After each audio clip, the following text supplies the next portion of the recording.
Zigzag zigzag করে এখনো অনেকটা ওপরে স্টেয়ারগুলো গেছে। সকাল সকাল আমরা পাহাড় চড়তে শুরু করে দিয়েছি আর একদম ওপরে উঠছি, অনেকটা উঠেছি, বাট মনে হচ্ছে না পুরোটা যাওয়া পসিবল হবে।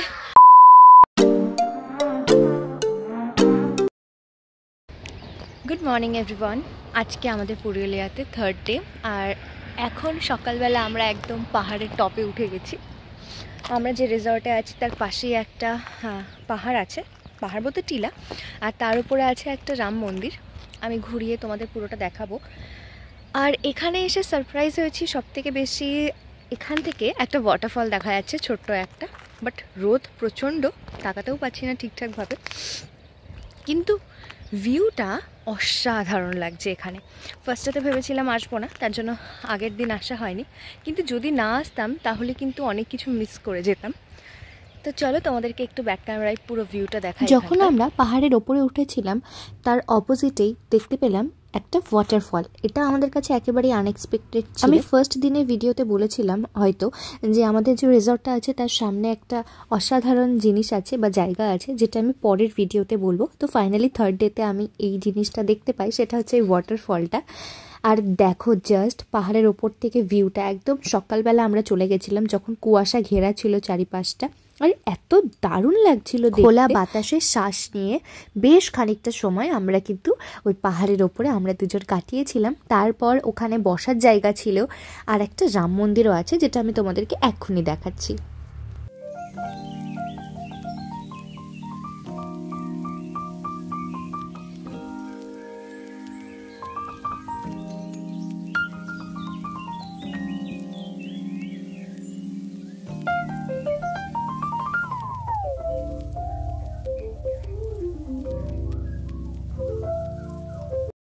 দেখলে তোমরা এখানকার ভিউটা কতটা সুন্দর। আর আজকে আমাদের ফিরে যাওয়া 10টার দিকে আমাদের চেক আউট আছে হোটেল রিসর্ট থেকে।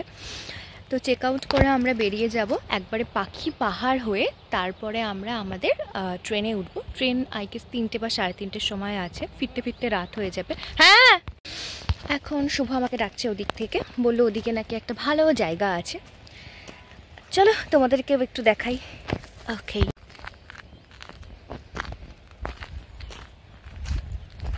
ওয়াও সুন্দর।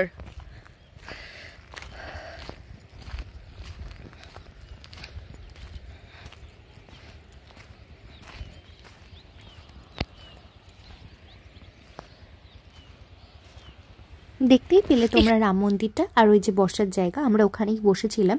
কিন্তু এখানে একটা ভয়ের ব্যাপার রয়েছে, সেটা হচ্ছে আমার মনে হয় এখানে সাপও রয়েছে। আমরা বেশ ভালো একটা সময় তো কাটাচ্ছিলাম, কিন্তু ওখানে অনেক ছোট ছোট গর্ত ছিল। ফার্স্টে আমরা ভাবছিলাম হয়তো ইঁদুরের গর্ত বা এরকম কিছু হবে।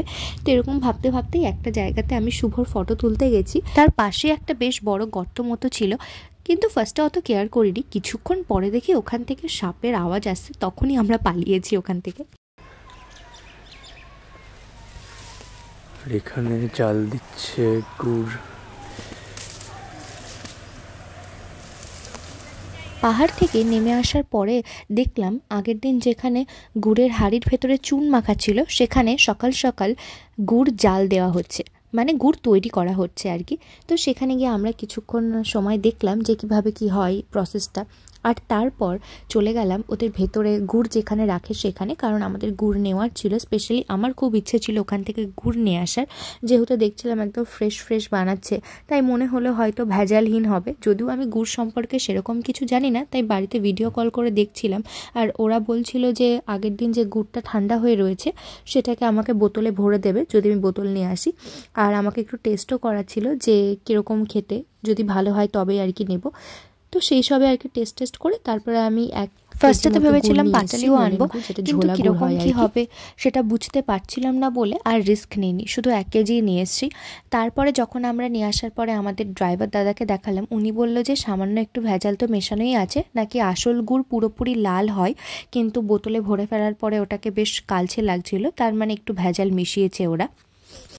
তারপর আমরা ফিরে এসে ফ্রেশ হয়ে সকালে চা কফি খেয়ে ব্রেকফাস্টটাও সেরে নিলাম। আর এই ভিডিওটা আমি একটু শুভকেই করতে বলেছিলাম, কারণ আমি তখন কফি খেতে ভীষণ ব্যস্ত ছিলাম। আর পাহাড়ি দিনে মানে স্পেশালি সুন্দরী পুরুলিয়াতে সেদিন আমাদের শেষ কফি খাওয়া ছিল, তার জন্য আমি কফির আমেজ নিয়েছিলাম। আর ওকে বলেছিলাম তুমি গিয়ে একটু ভিডিওটা করে নাও। দেখো কি দারুণ লাগছে না, এরকম একটা পাহাড়ি জায়গা, ঠান্ডা ঠান্ডা ওয়েদার আর সাথে কফি, উফ পুরো জমে যায় ব্যাপারটা।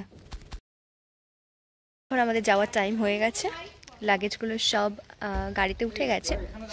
এখন আমরা ঘুরতে ঘুরতে তারপরে স্টেশনে পৌঁছে যাব। জাস্ট লাস্টবারের মতো একটু দেখিয়ে দিই তোমাদেরকে।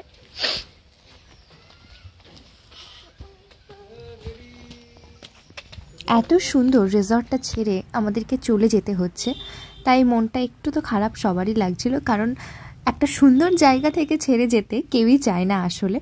আর আমাদের সবারই এই রিসর্টটা এত ভালো লেগেছে, এত ভালো সার্ভিস, ওদের বিহেভিয়ারও ভীষণ ভালো।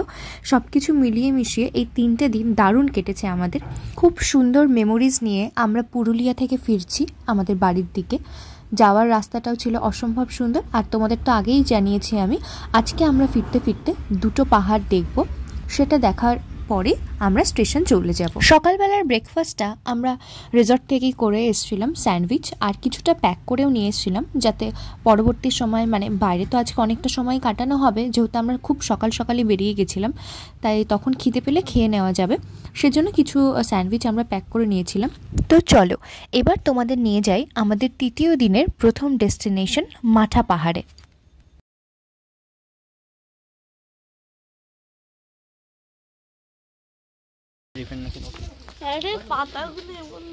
আমরা এখন আছি মাঠা পাহাড়ে। এই স্টেয়ার্সগুলো দিয়ে ওপরে যাব।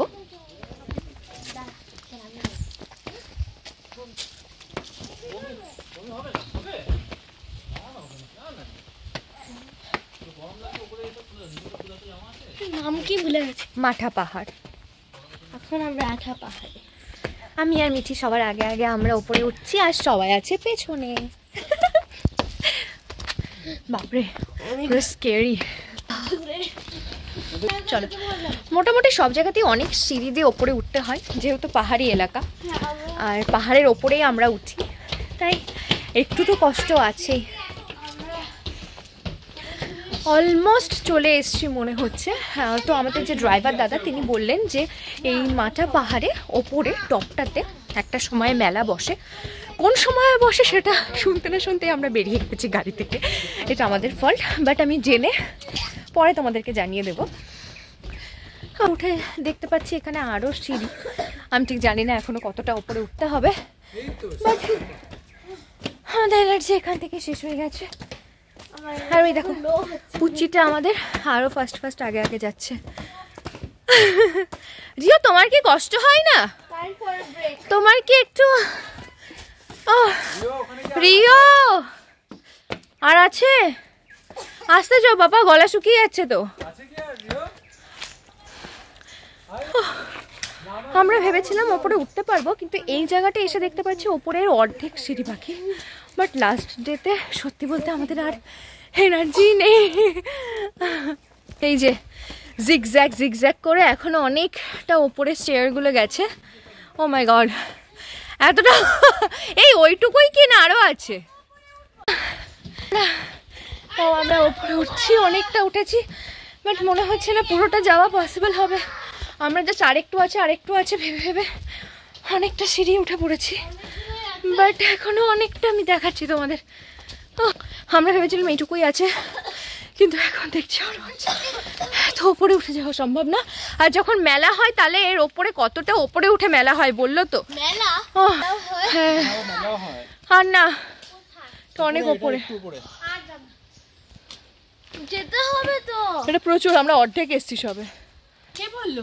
আমি দেখে বুঝতে পারছি। চলো আর একটু যাই ওপরে। রিও আসতে, ও মাই গড, না আমরা উঠবো না করেও পুরোটা উঠে গেছি, কিন্তু এখানে উঠে অবস্থা খুবই খারাপ হয়ে গেছে।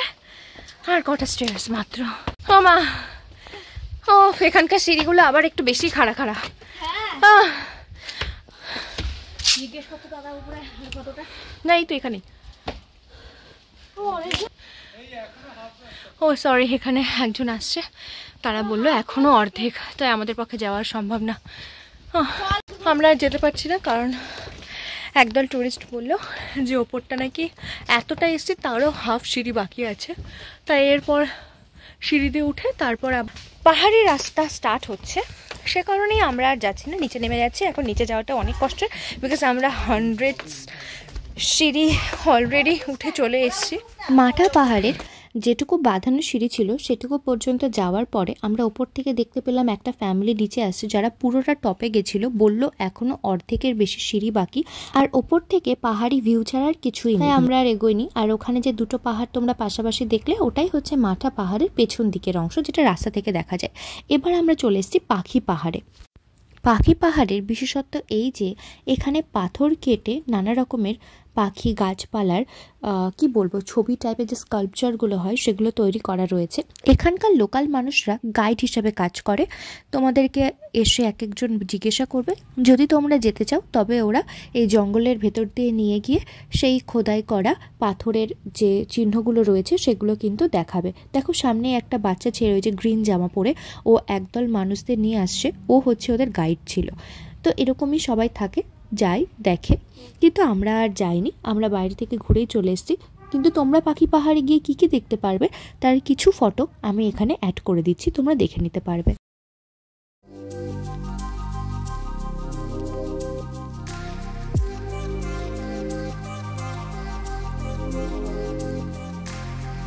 এখন আমরা আছি পাখি পাহাড়ের সামনে। এখানে ভেতরে গিয়ে কিছু জিনিস দেখা যায়, কিছু খোদাই করা ডিজাইন করা আছে নকশা, তাছাড়া সেরকম কিছু নেই।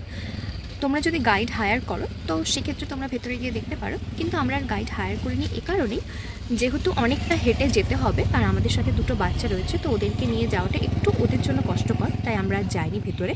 বাইরে থেকে ভিউটা দেখে চলে এসেছি। এখন আমরা এখান থেকে চলে যাব, তারপর দুপুরে লাঞ্চটা করে নেব, তারপর আমাদের স্টেশনে চলে যাব। হয়তো আজকে ট্রেনটা পুরুলিয়া স্টেশন থেকে, তো ব্যাস ওখান থেকে আমরা ট্রেনে উঠে বাড়ি চলে যাব। মোটামুটি পুরুলিয়ার সমস্ত সাইট সিনগুলো আমাদের দেখা হয়ে গেছে। রাস্তার পাশের একটা ধাবা থেকে আমরা দুপুরের লাঞ্চটা করে নিয়ে তারপরে আমরা সুন্দরী পুরুলিয়াকে টাটা বাই বাই করে পৌঁছে গেলাম পুরুলিয়া স্টেশনে। আর আমাদের চেয়ার কার বুক করা ছিল, যেহেতু আমাদের বিকেলবেলা ট্রেন ছিল, রাতের মধ্যে পৌঁছানোর কথা।